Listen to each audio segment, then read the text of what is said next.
बोला हुआ है। गुड मॉर्निंग सर, नमस्कार सर ने बोला। कुछ लोग प्लान देखने के बाद बोलते हैं मैं काम तो कर लूंगा बट मेरे पास बाइक नहीं है, फील्ड पे जाके कैसे काम करूं।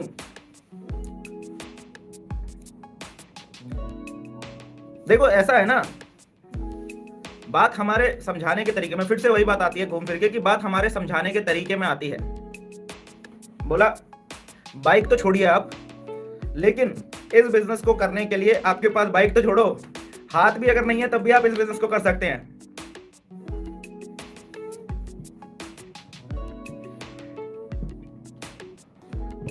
बाइक की कहां बात कर रहे हो सर? इस बिजनेस में वो लोग भी सक्सेसफुल हैं जिनके पास पैर भी नहीं है।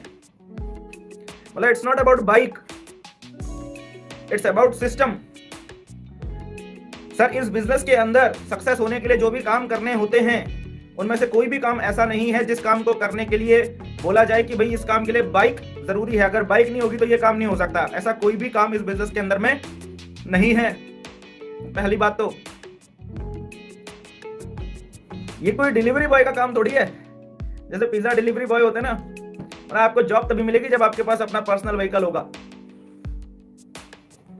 हाँ, हम आपको तभी अपॉइंट करेंगे सर जब आपके पास पर्सनल व्हीकल होगा, पर्सनल आपके पास बाइक या स्कूटी कुछ होनी चाहिए, तभी आप कर सकते हैं यहाँ पर काम।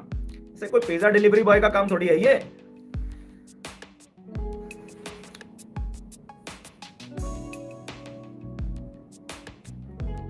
ऐसा कौन सा काम है इस बिजनेस के अंदर में जिसको करने के लिए बाइक जरूरी है? पहली बात तो पूछो ना आप उनसे, सामने वाले से पूछते नहीं हो क्या? क्रॉस क्वेश्चनिंग नहीं करते क्या? क्रॉस क्वेश्चनिंग नहीं करते? बोला ऐसा कौन सा काम है इस बिजनेस में करने के लिए जिस काम को करने के लिए बाइक जरूरी हो? और सर आपने पूरा बिजनेस प्लान देखा, पूरे बिजनेस प्लान के अंदर में कहीं पर भी बोला गया क्या कि इस बिजनेस को करने के लिए बाइक होना जरूरी है? पूछो ना, क्रॉस क्वेश्चन करो ना। इस तरह के छोटे छोटे सवालों में अगर आप परेशान हो जाओगे तो कैसे हैंडल करोगे लोगों को? पहली बात तो ये हो गई कि आप सामने वाले को ये क्लियर करो कि भैया इस बिजनेस को करने के लिए बाइक वाइक जरूरी नहीं है। ठीक है, पब्लिक कन्वेंस इतने सारे चल रहे हैं, बस चलती है, ऑटो चलते हैं, आप उनका इस्तेमाल कर सकते हैं, पहली बात। दूसरी बात, पूरा बिजनेस ऑनलाइन हो चुका है। अगर आपको बाहर निकलने में भी दिक्कत है, बाहर धूप हो रही है, बरसात हो रही है, तो आप घर में बैठे हुए भी इस बिजनेस के अंदर काम कर सकते हैं, नेटवर्क बिल्ड कर सकते हैं। सीखने की जरूरत होती है, अगर आप सीखेंगे तो इस बिजनेस को सीख कर आप घर में बैठे हुए भी इस बिजनेस का में काम कर सकते हैं, नेटवर्क बना सकते हैं, पैसा बना सकते हैं। ये दूसरी जरूरी बात हो गई। ठीक है, अब जो मोस्ट इंपोर्टेंट बात आपने सामने वाले से कहनी है, वो मोस्ट इंपोर्टेंट बात ये है, आप सामने वाले से पूछिए कि सर आप कह रहे हैं कि आपके पास बाइक नहीं है, तो क्या आप चाहते नहीं है कि आपके पास बाइक आए? बोला सर चाहते हैं, बिल्कुल चाहते हैं। तो सर आपसे पहले, आप आज ये बिजनेस प्लान देख रहे हो, आपसे पहले पिछले 20 साल के अंदर ऐसे लाख हैं जिन्होंने इस बिजनेस में काम करके बाइक खरीदी है। ऐसे लोग नहीं है इस बिजनेस के अंदर जिन्होंने बाइक खरीदी है और फिर ये बिजनेस किया है। ऐसे लोग नहीं है इस बिजनेस के अंदर में। ये बिजनेस उन लोगों के लिए है जो लोग इस बिजनेस को करते हैं, यहाँ से पैसा कमाते हैं, फिर बाइक खरीद लेते हैं। मतलब बाइक नहीं है आपके पास में, ये आपकी प्रॉब्लम ही तो है ना। बोला इस प्रॉब्लम का सॉल्यूशन ये बिजनेस ही देता है। इस बिजनेस में इनिशियल लेवल पे काम करने के लिए आपको किसी तरह के कोई पर्सनल व्हीकल का होना कंपलसरी नहीं है। समझ रहे हैं? ये चीज उनको समझाइए, कंपलसरी नहीं है किसी भी व्हीकल का होना। व्हीकल होने के लिए ये बिजनेस नहीं किया जाता, कि व्हीकल होने से ये बिजनेस नहीं किया जाता है। आपके व्हीकल आए, आपके पास आपकी ड्रीम कार, आपके पास आपकी ड्रीम बाइक आए, उसके लिए ये बिजनेस किया जाता है। ये समझाइए उसको। ठीक है, जय किशन जी ने लिखा हुआ है, सर मुझे कुछ ऐसा बताएं कि मैं लोगों को बता पाऊं कि गवर्नमेंट जॉब से भी ज्यादा यहाँ बहुत कुछ बड़ा किया जा सकता है। कुछ लोगों का माइंडसेट वही जॉब पे अटका हुआ है, उनको कैसे समझाएं, कैसे बताएं सर? ये जॉब वर्सेस बिजनेस के बारे में तो बहुत सारी वीडियोस हमारे चैनल के ऊपर हैं, है ना, बहुत सारी बातें हैं सर। जॉब और बिजनेस का कहाँ कंपैरिजन है? क्वाड्रेंट समझा दो, सफलता के 5 स जो होते हैं वो समझा दो।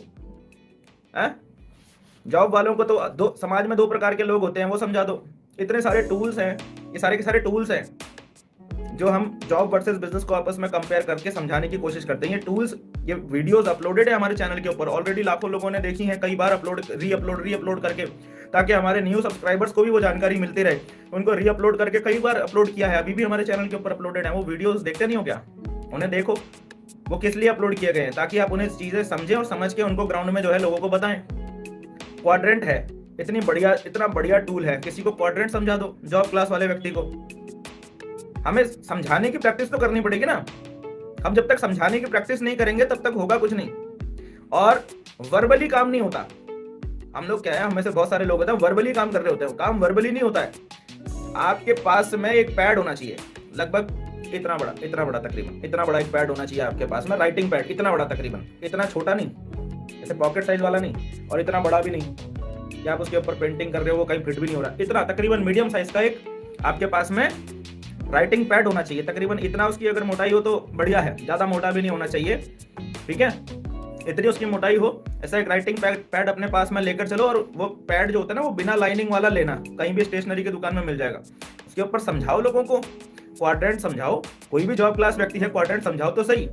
हमने तो क्वाड्रेंट समझा के कितनी ज्वाइनिंग निकाली। अगर क्वाड्रेंट समझाना मुश्किल लगता है, बहुत सारे लोग होते हैं कहते हैं कि सर क्वाड्रेंट समझाने में तो टाइम ज्यादा लगता है और मुश्किल भी है, उतने बढ़िया तरीके से समझाना मुश्किल है, तो उसी क्वाड्रेंट को थोड़ा सा शॉर्ट करके एक टूल बनाया गया है, समाज में 2 प्रकार के लोग।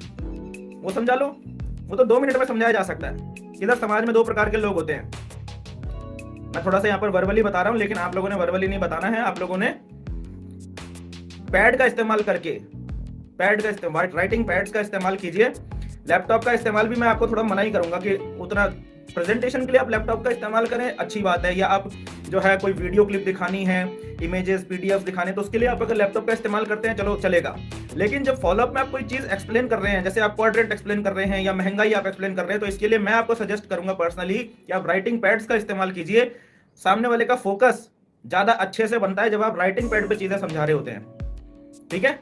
ये साइकोलॉजिकली काम कर रहा होता है। तो समाज में 2 प्रकार के लोग होते हैं, ठीक है, कैटेगरी 1 एंड कैटेगरी 2। इसको हम ए कह लेते हैं, इसको हम बी कह लेते हैं, समझ लेना।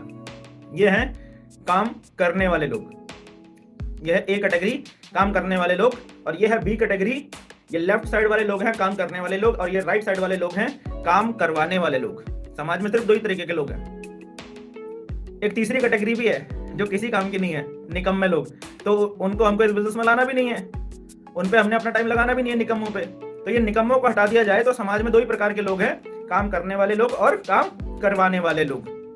अब ये जो काम करने वाले लोग हैं, आप देखिए, ये काम करने वाले जो लोग हैं, ये ज्यादातर कंडीशन में कौन लोग हैं? ये नौकरी करने वाले लोग होंगे। देखना आप, काम करने वाले जो लोग हैं ये नौकरी करने वाले, यानी कि नौकर कैटेगरी के लोग हैं। अब किसी नौकरी करने वाले को आप कह दो कि सर आप नौकरी कर रहे हैं, आप नौकर हैं, ऐसा कह दो तो वो बुरा मान जाएगा, है ना। लेकिन सच तो यही है, नौकरी का मतलब क्या है? नौकरी वो कर रहा है जो नौकर आदमी है, वो नौकरी कर रहा है। अब इनको ऐसा कह दो तो ये बुरा मान जाते हैं, लेकिन सच्चाई तो यही है ना। और ये जो दूसरी कैटेगरी है, राइट कैटेगरी, ये कौन है? काम करवाने वाले लोग। ये कौन है? ये मालिक लोग हैं, क्योंकि ये काम करवा रहे हैं। इन्होंने कुछ लोगों को 8, 10, 15, 20, 50, 8, 100, 200, 500 लोगों को काम पे रखा हुआ है। ये काम करवाने वाले लोग हैं, यानी कि ये कौन है? ये मालिक लोग हैं। ये नौकरी करने वाले लोग हैं, ये नौकर कैटेगरी के लोग हैं, और ये काम करवाने वाले लोग हैं, ये मालिक कैटेगरी के लोग हैं। समाज में 2 ही प्रकार के लोग हैं, ठीक है। अब ये जो कैटेगरी है, लेफ्ट साइड वाले जो लोग हैं, ये जो काम करने वाले लोग हैं, ये जो नौकरी करने वाले, नौकरी पेशा, नौकर कैटेगरी के जो लोग हैं, आप देखो कि इनकी जिंदगी कैसी है। ये ज्यादातर कंडीशन में या तो बिलो एवरेज, या तो मतलब मध्यम वर्गीय होंगे, या जो है मध्यम वर्गीय से भी नीचे कैटेगरी के लोग होंगे, या फिर ज्यादा से ज्यादा मध्यम से थोड़ा सा ऊपर वाले कैटेगरी के लोग होंगे। ऐसा ही होता है, या तो मध्यम है, या तो गरीब है, या तो मध्यम है, या फिर मध्यम से थोड़ा सा, मैक्सिमम से मैक्सिमम भी खींच लो तो मैक्सिमम मध्यम से थोड़ा ऊपर कैटेगरी के लोग हैं। लेकिन ये जो राइट साइड वाले लोग हैं, ये सबके सब अमीर लोग होते हैं। ये सबके सब अमीर है, ये सबके सब अमीर है। यही तो है, समाज में 2 प्रकार के लोग, सबके सभी काम करने वाले मालिक लोग, ये सबके सब अमीर होते हैं। ऐसा क्यों होता है? अब आपने क्या बोलना है? इधर आपको पता है ऐसा क्यों होता है?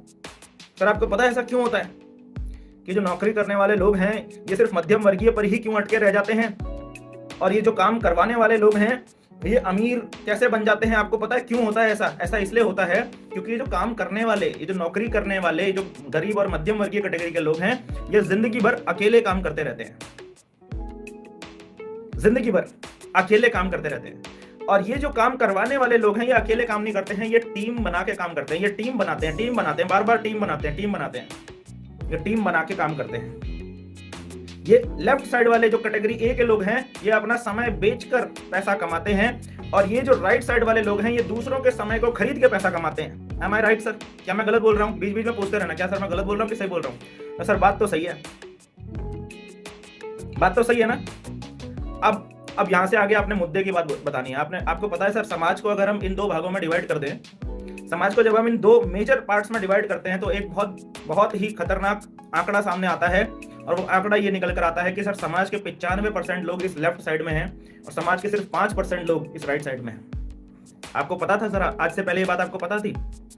आपने हो सकता है आपको पता होगा, लेकिन शायद आपने गौर ना किया हो कि समाज के 95% लोग ये लेफ्ट साइड में हैं और समाज के सिर्फ 5% लोग इस राइट साइड में हैं। और इससे भी बड़े आश्चर्य की और इससे भी बड़ी जो खतरनाक बात है वो ये है सर कि समाज के जो 95% लोग हैं सर, इनके पास इस दुनिया का सिर्फ 1% पैसा है। समाज के इन 95% लोगों के पास इस दुनिया का मात्र 1% पैसा है, और समाज के इन 5% लोगों के पास इस दुनिया का 99% पैसा इन 5% लोगों के पास में है। ये सबसे बड़ी सच्चाई है सर। इस इंसान के पास में, जो लेफ्ट कैटेगरी का इंसान है, इसके पास में 2 वक्त की रोटी का पैसा हो या ना हो, अगले महीने का राशन लाने का पैसा इसके पास हो या ना हो, गाड़ी में पेट्रोल भरवाने का पैसा इसके पास हो या ना हो, लेकिन ये जो राइट कैटेगरी के लोग हैं ना, जो 5% लोग हैं, इनके पास इतना होता है कि चाहे तो पूरा आइलैंड खरीद लें, ये चाहे तो पूरा आइलैंड खरीद लें, पूरा टापू खरीद लेते हैं ये लोग। हाँ, तुम 1 लीटर 2 लीटर 5 लीटर पेट्रोल की बात करते हो, ये लोग तेल का कुआं खरीद लेते हैं। हाँ, ये 95% लोगों के पास में इस धरती में अपने गांव देहात में जमीन खरीदना इनके लिए मुश्किल हो जाता है। अधिकतर लोग खरीद भी नहीं पाते, और ये 5% के पास में इतना पैसा है कि इन्होंने चंद्रमा में प्लॉट बुक कर दिए हैं। इन 5% लोगों को घूमने, इन 95% लोगों को घूमने के लिए जाना होता है, तो ये कहां जाते हैं? मामा के घर, चाचा के घर।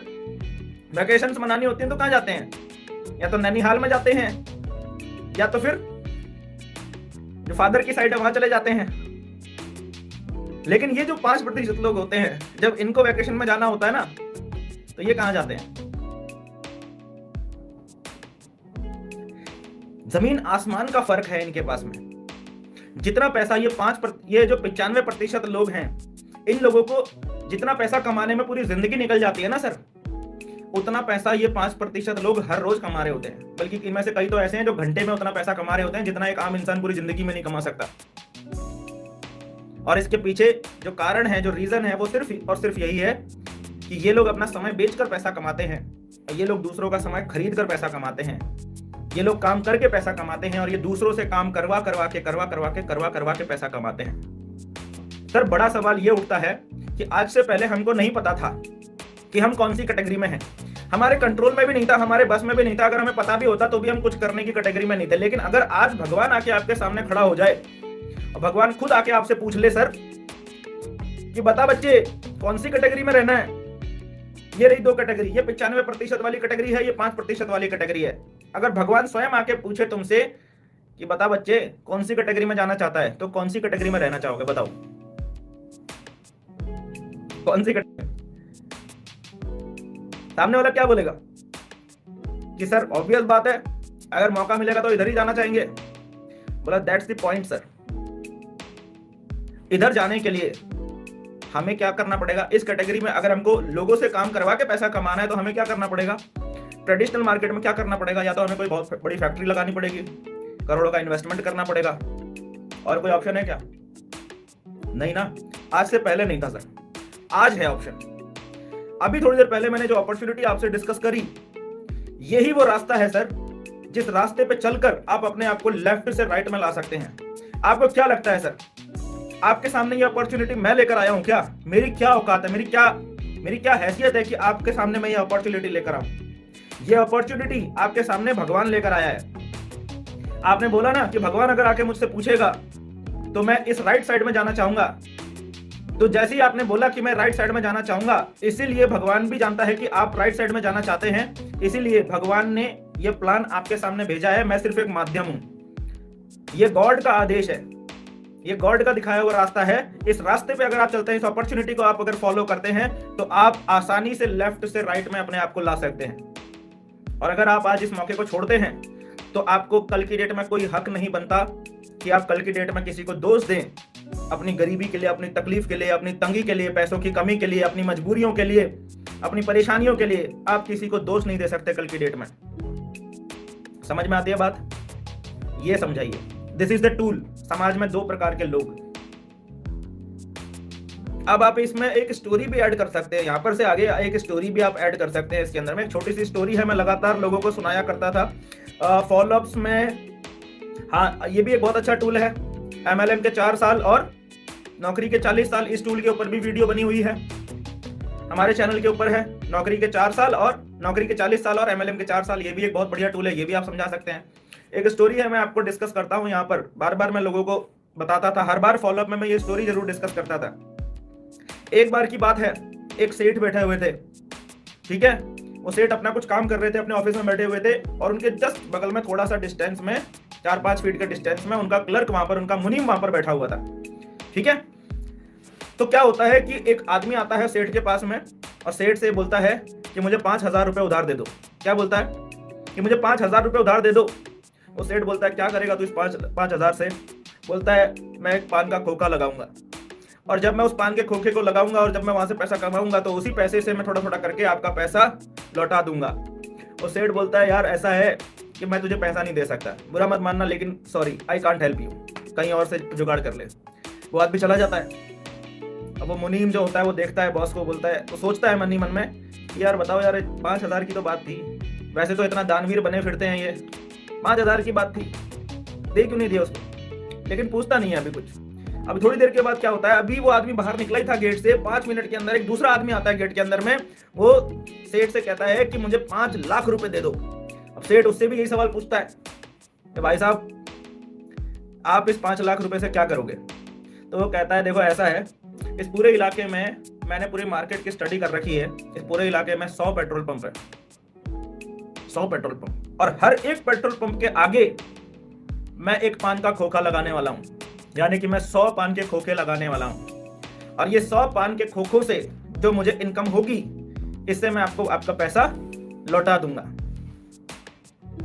बिजनेसमैन ने झट नीचे से तिजोरी खोली, उसमें से निकाले 5 लाख रुपए और रख दिए, ये ले 5 लाख रुपए ले जा।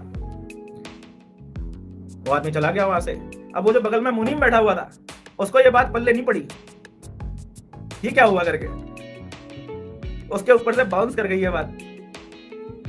अब वो सेठ थोड़ी देर तक तो वो चुपचाप बैठा रहा, लेकिन अपनी मन की उत्सुकता को वो रोक नहीं पाया, और उसने सेठ से पूछ लिया थोड़ी देर के बाद में कि सर एक बात बताइए, मेरे को समझ में नहीं आई, मेरे मन में एक शंका, एक डाउट पैदा हो गया है। बोला क्या समझ में नहीं आया?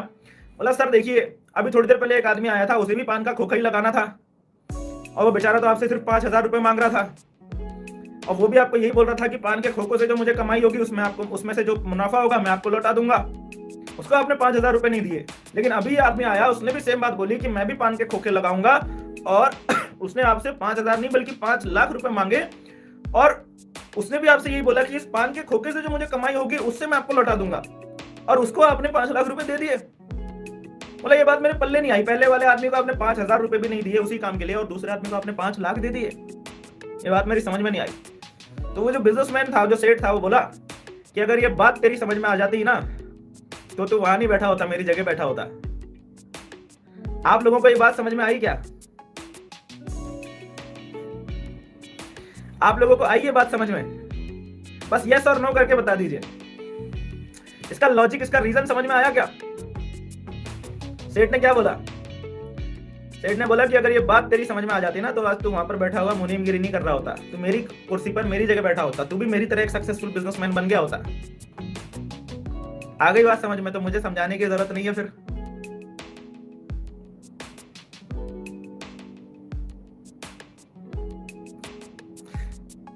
चलिए, सबको समझ में आ गया ना? रीजन समझ में आया कि ऐसा क्यों किया उन्होंने? वैसे मैं जानता हूं कि जो लोग डायरेक्ट सेलिंग बिजनेस में रेगुलर ट्रेनिंग अटेंड करते हैं, सबको समझ में आ ही गया होगा कि ऐसा क्यों हुआ, लेकिन फिर भी मैं बता देता हूं कि ऐसा क्यों हुआ। वो जो सेठ था उसने मुनीम से बोला कि चलो ठीक है, वैसे तेरी समझ में तो आया नहीं, लेकिन चलो ठीक है, फिर भी मैं तुम्हें समझाने की कोशिश करता हूं कि मैंने ऐसा क्यों किया, तुम्हें बताने की कोशिश करता हूं कि मैंने ऐसा क्यों किया। बोला ऐसा है, पहली बात तो ये थी कि पहला आदमी जो था उसने बोला कि मैं एक पान का खोखा खोलूंगा। अब इस बात की क्या गारंटी है कि वो एक पान का खोखा चल ही जाएगा? कोई गारंटी है इस बात की? बोला कोई गारंटी नहीं है। बोला चल भी सकता था, नहीं भी चल सकता था, हो सकता है कि उसकी तबीयत खराब हो जाए, जो मेरे से 5,000 रुपए लेकर गया, हो सकता है उसकी तबीयत खराब हो जाए, या उसके घर में कोई इमरजेंसी आ जाए, उसके घर में कोई दुख तकलीफ हो जाए, उसकी वजह से वो उस पान के खोखे पे ना बैठ पाए, तो बोला वहां रिस्क था, रिस्क था, उसका पान का खोखा चले ना चले, मेरा पैसा 5,000 रुपया डूबने का वहां पर रिस्क था, इसलिए मैंने उसको 5,000 रुपए नहीं दिए। लेकिन जो दूसरा आदमी मेरे पास आया, उसने बोला कि मैं 100 पान के खोखे खोलूंगा। अब वो 100 पान के खोखे पर अकेला तो बैठेगा नहीं, यानी कि वो 100 लोगों को काम पे रखेगा। अब अगर वो 100 पान के खोखे खोलेगा और 100 पान के खोखों में 100 लोगों को काम पे रखेगा, तो ऐसा हो ही नहीं सकता कि 100 के 100 पान के खोखे ना चले। हो सकता है 2-4 पान के खोखे ना चले, हो सकता है 10%, 15%, 20% पान के खोखे ना चलें, फिर भी 80% पान के खोखे तो फिर भी चलेंगे। अब ऐसा भी नहीं हो सकता कि 100 के 100 लोगों के घर में एक साथ दुख तकलीफ आ जाए, 100 के 100 लोग एक साथ बीमार पड़ जाएं, ऐसा हो सकता है क्या? नहीं हो सकता।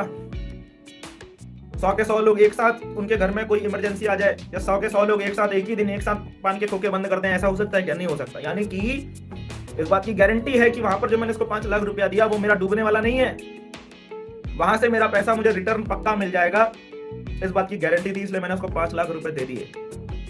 बोला this is the power of network.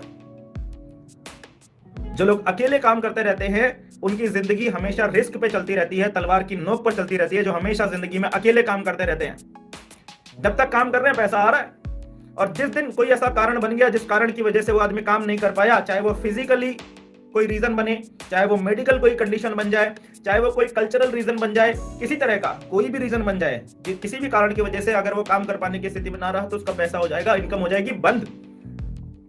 लेकिन अगर वो काम कर पाने की, अगर वो अकेले काम नहीं कर रहा है, उसने बहुत सारे लोगों को काम पर रखा हुआ है, तो फिर ऐसा कोई रीजन नहीं बन सकता कि उसका काम ना चले।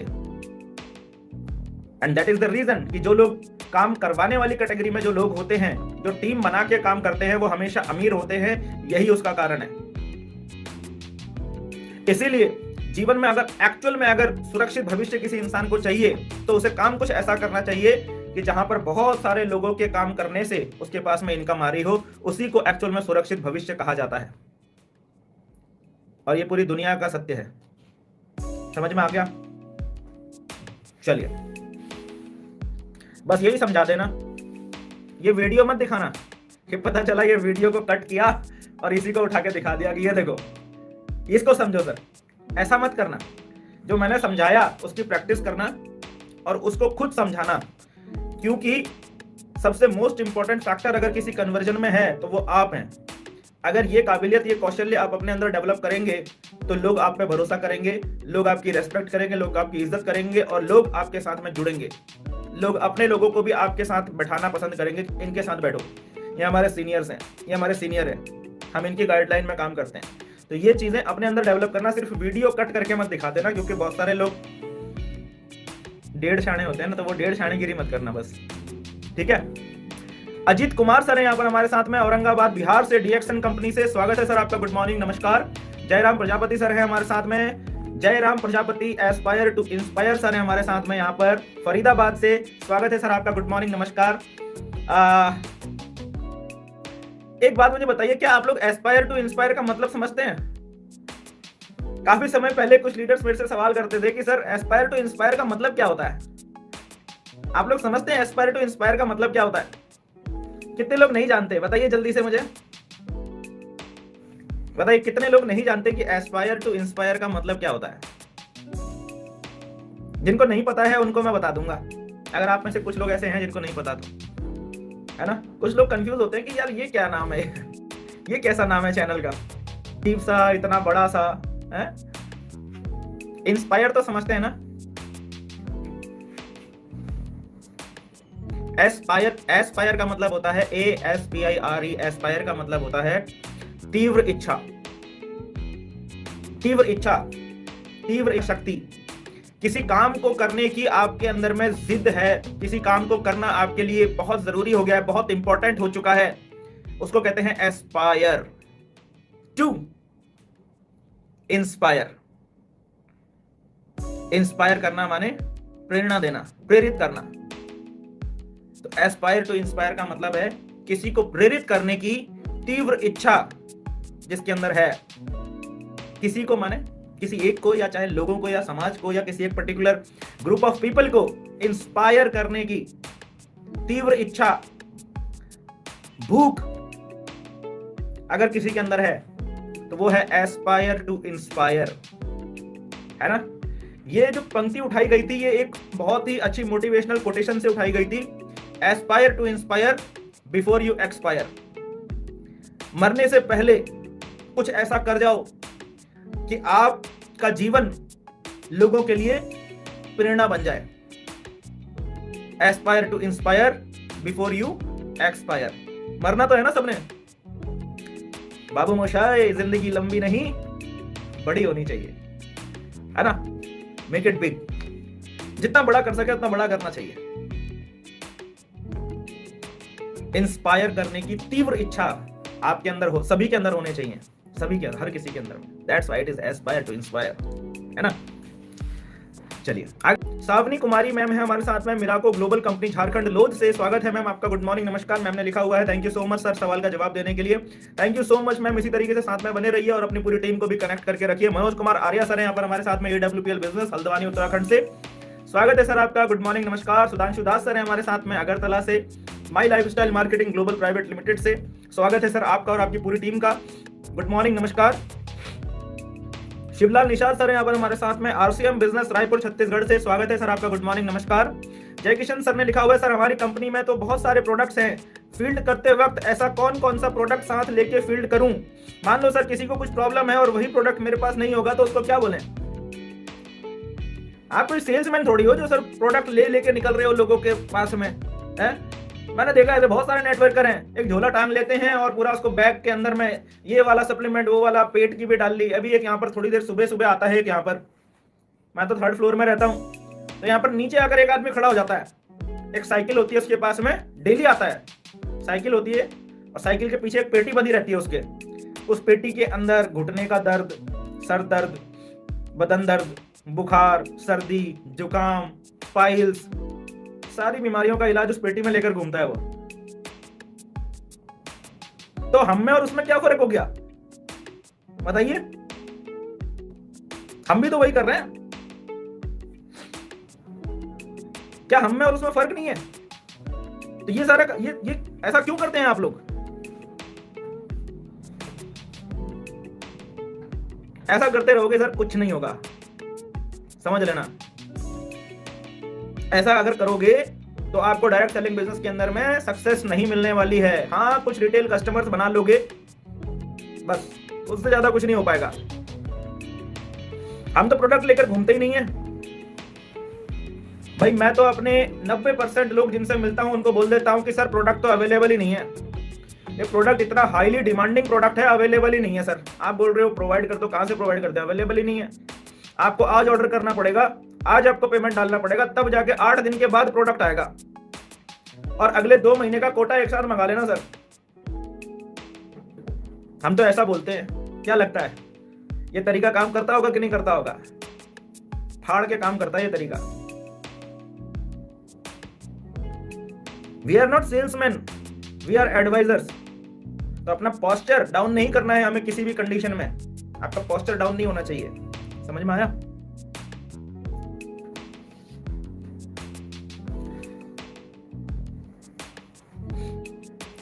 मैंने आपको एक तुलसी वाली टेक्निक बताई थी, आप लोगों को याद है। कितने लोगों को याद है तुलसी ड्रॉप्स वाली एक टेक्निक बताई थी मैंने, कितने लोगों को याद है।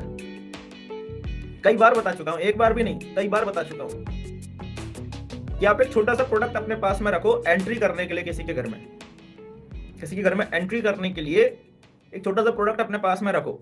तुलसी ड्रॉप्स रख सकते हैं, बहुत बढ़िया प्रोडक्ट है। लगभग हर कंपनी के अंदर में तुलसी ड्रॉप्स आज की डेट में एक प्रोडक्ट मिलता है, वो रखो ना अपने पास में। उसकी मैंने आपको एक बहुत ही जबरदस्त टेक्निक बताई थी। फिर मैंने आपको उसी चीज को और आगे लेकर जाके, आप किसी के घर में अगर आपने तुलसी ड्रॉप्स दे दिया एक बार, तो फिर आगे हम क्या कर सकते हैं कि फिर वो तुलसी ड्रॉप से और हमारे जो बाकी सप्लीमेंट्स हैं उनको भी उस व्यक्ति के घर में कैसे हम एंट्री करवा सकते हैं, या हमारे पास में जो एफएमसीजी के प्रोडक्ट्स हैं, पर्सनल केयर के, होम केयर के प्रोडक्ट्स हैं, उनको भी हम उस व्यक्ति के घर में कैसे एंट्री करवा सकते हैं, इसके बारे में डिटेल में बात करिए, कई बार बात करिए हमने। But the problem of life is हम लोग रेगुलरली सेशन अटेंड नहीं करते, और जब हम रेगुलरली सेशन अटेंड नहीं करते तो चीजें मिस होती चली जाती हैं।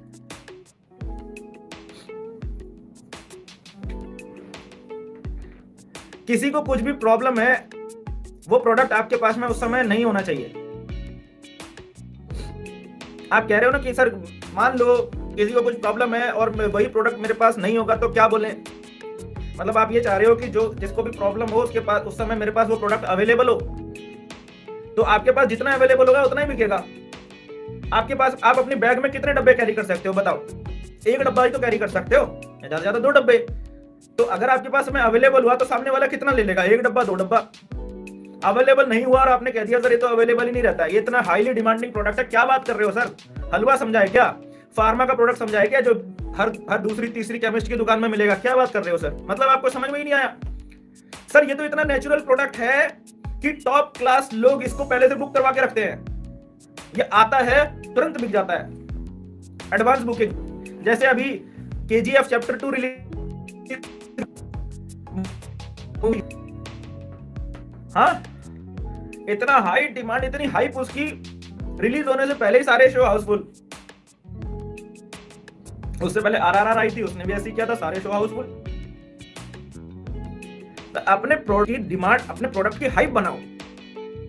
केजीएफ चैप्टर 2 के जो निर्माता हैं, निर्देशक हैं, उनका प्रोडक्ट ही तो है वो मूवी एक प्रोडक्ट ही तो है, लेकिन उसकी हाइप ऐसी बनाई गई है कि उसके मार्केट में आने से पहले ही सब बुक, और एक दिन के लिए बुक नहीं, पूरा 1 हफ्ते के लिए बुक। अब जाओ देख लो। अभी एक मूवी रिलीज हुई थी कश्मीर फाइल्स। कश्मीर फाइल्स पूरे देश में सिर्फ 400 स्क्रीन के ऊपर रिलीज हुई शुरुआत में, जबकि हमारे देश में 6000 से भी ज्यादा स्क्रीन हैं। सिर्फ 400 स्क्रीन के ऊपर रिलीज हुई, और जैसी रिलीज हुई पहले ही दिन जितने लोगों ने देखी उतने लोगों ने उसकी ऐसी माउथ पब्लिसिटी करी कि नेक्स्ट डे में ही डबल स्क्रीन हो गया, फिर ट्रिपल हो गया स्क्रीन, और करते करते करते करते जो साइड में जो दूसरी फिल्म्स लगी हुई थी उनको भी गायब कर दिया। जितने भी सिनेमा थिएटर हॉल वाले थे उन्होंने बाकी फिल्में हटा के कश्मीर फाइल्स को लगा दिया, और एक मूवी जो 20 करोड़ के बजट से बनी उसने 250 करोड़ की कमाई कर डाली। हिंदी सिनेमा के इतिहास में पिछले 100 साल में ऐसा नहीं हुआ, कभी नहीं हुआ कि किसी मूवी ने अपने बजट से 10 गुना, 11, 12 गुना ज्यादा कमाई करी हो। अपने प्रोडक्ट की हाइप बनाना सीखिए। मैं आपको फिल्मों का ज्ञान नहीं दे रहा हूं अभी यहाँ पर, मैं आपको ये चीज बता रहा हूं कि अपने प्रोडक्ट की हाइप बनाना सीखिए। इतना ज्यादा अवेलेबल मत करिए अपने प्रोडक्ट को कि लोगों को लगे कि ये तो हलवा है, ये तो कभी भी मिल जाएगा, जब ऑर्डर करूंगा तब मिल जाएगा, तो वो 2 ही मांगेगा, बोलेगा सर जब ये खत्म होगा तब दूसरा मांगूंगा, तब ले आना ना सर। और यही इसी ट्रैप में फंसे हुए ज्यादातर डायरेक्ट सेलर्स, और फिर वो प्रोडक्ट, वो नए आदमी को प्लान दिखाना तो दूर की बात है, जितने 40-50 लोग हैं उन्हीं में उलझे रह जाते हैं। उनकी प्रोडक्ट की मांग पूरी करने में ही उनका पूरा वक्त निकल जाता है, निकलता है कि नहीं? आधे से ज्यादा महीना तो लोगों की मांग पूरी करने में ही खर्च हो जा रहा है हमारा। 40-50 कस्टमर्स को होल्ड करना मुश्किल हो रहा है हमारे लिए। करोड़पति बनना है हमको, करोड़ों में इनकम चाहिए हमको, कैसे होगा? शुरुआत गलत कर दी ना, शुरुआत ही गलत कर दी। भाई साहब आप अपने बैग में 2 डब्बे ही ले जा सकते हो, लेकिन एज एडवाइजर काम करने का मतलब यह है कि आप उसको अगले 2 महीने, 3 महीने, 4 महीने, 6 महीने का प्रोडक्ट एक साथ दिलवाने की आपकी जो प्रक्रिया, आपकी प्रोसेस होनी चाहिए कि 2 महीना, 3 महीने का प्रोडक्ट उसको एक साथ दिलवाओ। आप भी जानते हैं, हम भी जानते हैं कि वो प्रोडक्ट एक डब्बा खाने से उसकी जिंदगी नहीं बदलने वाली है, कुछ नहीं होने वाला, पैसे की बर्बादी होगी। कल की डेट में आपको गाली देगा, बोलेगा मेरे को भी एक डब्बा चिपका गया था, कुछ तो हुआ नहीं उस डब्बे से।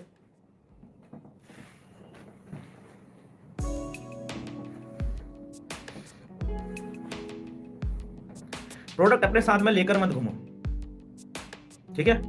अपने आप को हल्का रखो, अपना पोस्चर मेंटेन करो,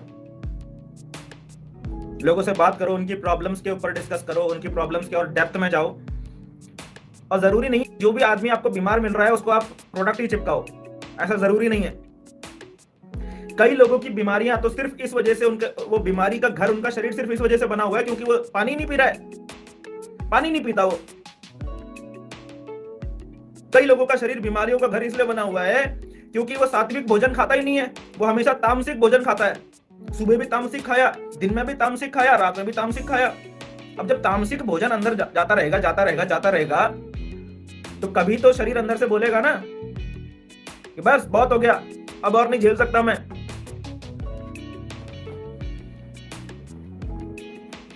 लाइफस्टाइल की प्रॉब्लम्स की वजह से लोग बीमार पड़े हुए हैं। जरूरी नहीं है सबको सप्लीमेंट रिकमेंड करना। तरीका समझिए, एक प्रोफेशनल की तरह काम करने का, एक एडवाइजर की तरह काम करने का तरीका समझिए। तरीका, कई लोगों को तो कार सिर्फ इसलिए चाहिए ताकि कार की डिग्गी में सप्लीमेंट भर के घूम सकें। चाहिए कि नहीं चाहिए? कितने लोगों को चाहिए बताइए सर? कितने लोग ऐसा सोचते हैं कि भाई मुझे कार मुझे एक सेकंड हैंड कार, भले ऑल्टो हो, कुछ भी हो, इसलिए चाहिए ताकि मैं उसकी डिग्गी में सामान भर के चल सकूं। कितने लोगों को इसलिए चाहिए होती है कार? बताइए, आप में से चाहिए किसी को?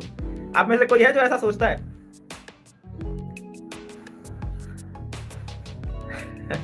टेम्पो ट्रैवलर खरीद लो ना सर एक। ट्रैक्टर और ट्रॉली ले लो एक, सस्ता भी पड़ेगा और कहीं गुना ज्यादा लोडिंग कैपेसिटी भी होती है उसकी। हमारे फंडे ही गलत हैं, हम गलत फंडे लगा रहे होते हैं, तो कैसे होगा काम? हम समझ ही नहीं रहे। अपने प्रोफेशन की इज्जत हम खुद नहीं कर रहे होते हैं, सामने वाला कैसे करेगा? चलिए, समझ में आया? अगर दिमाग में बैठ गई हो तो वीडियो को आगे शेयर जरूर कर देना। जाने से पहले वीडियो को लाइक भी कर देना और चैनल को सब्सक्राइब भी कर लेना। मिलते हैं नेक्स्ट वीडियो में, तब तक के लिए thank you and wish you all the best.